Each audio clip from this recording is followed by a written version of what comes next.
రాష్ట్రంలో సూర్యుడు భగభగమంటున్నాడు. ముఖ్యంగా ఉత్తర తెలంగాణ జిల్లాలపై ప్రతాపం చూపిస్తున్నాడు.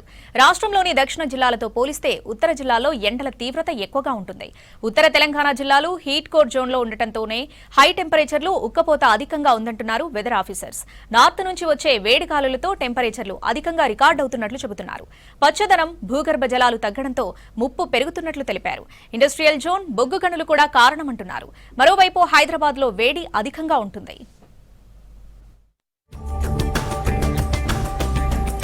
రాష్ట్రంలో రోజురోజుకు ఎండలు మండిపోతున్నాయి. పొద్దున 9 గంటలకే ఎండ సెగ చురుక్కుమనిపిస్తోంది. ఇక మధ్యాహ్నం పూట కాలు బయట పెట్టాలంటేనే గుండె దడ పుట్టించే స్థాయిలో వేడి తగులుతోంది. కొన్ని రోజులుగా రాష్ట్రమంతా భగభగ మండుతున్న నిప్పుల కొలిమిలా మారుతోంది. ముఖ్యంగా ఉత్తర తెలంగాణ జిల్లాల్లో పరిస్థితి మరింత తీవ్రంగా ఉంది.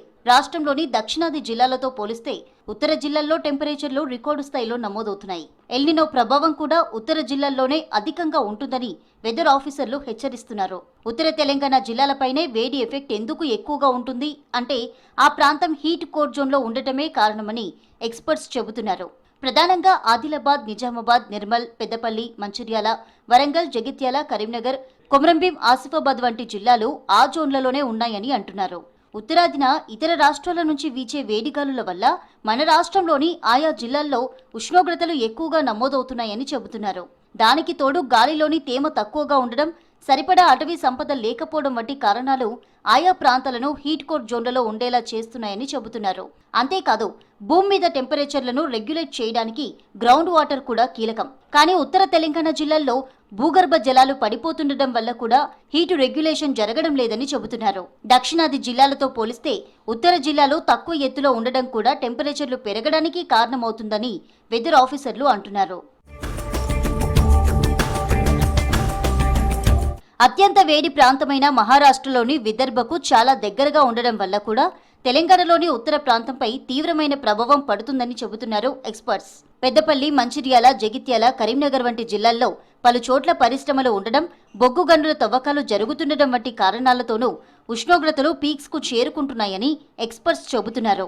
ఉదాహరణకు రామగుండంలోని ఎన్టీపీసీ, భద్రాద్రి కొత్తగూడెంలోని కేటీపీఎస్ వంటి ఇండస్ట్రీలున్నాయి. వీటి వల్ల వచ్చే రేడియేషన్ అత్యంత ఎక్కువగా ఉంటుందని, ఫలితంగా ఉష్ణోగ్రతలు పెరుగుతాయని చెబుతున్నారు. మంచిర్యాల, పెద్దపల్లి, జగిత్యాల జిల్లాల్లో ఓపెన్ కాస్ట్ బొగ్గు గనుల కారణంగా కూడా టెంపరేచర్లు పీక్స్ కు చేరుతున్నాయి. రామగుండం, ఆదిలాబాద్ వంటి ప్రాంతాలు ఇటీవల ప్రపంచంలోనే అత్యంత వేడి ప్రదేశాల జాబితాలో టాప్ 100లో నిలిచాయి. రాష్ట్రంలోని ఉత్తరాది జిల్లాలతో పోలిస్తే దక్షిణాది జిల్లాల్లో హీట్ ఎఫెక్ట్ కొంచెం తక్కువే అయినా ఇటీవలి కాలంలో ఆ జిల్లాల్లోనూ వేడి బాగా పెరిగిపోతోంది. దక్కన్ పీఠభూమిపై ఉండడం వల్ల ఈ ప్రాంతం ఇతర జిల్లాలతో పోలిస్తే కొంచెం చల్లగానే ఉంటుంది. కానీ ఇటీవలి కాలంలో ఇక్కడ కూడా పరిస్థితులు రివర్స్ అవుతున్నాయి. నల్గొండ జిల్లా కూడా కొన్నిసార్లు రెడ్ జోన్లోకి వెళ్తోంది. ఈ జిల్లాలో అటవీ సంపద తక్కువగా ఉండడం, సున్నపురాయి, మైనింగ్, విద్యుత్ ప్లాంట్ల ఏర్పాటు వంటి కారణాలు టెంపరేచర్లు పెరిగేందుకు కారణమవుతున్నాయని ఎక్స్పర్ట్స్ చెబుతున్నారు.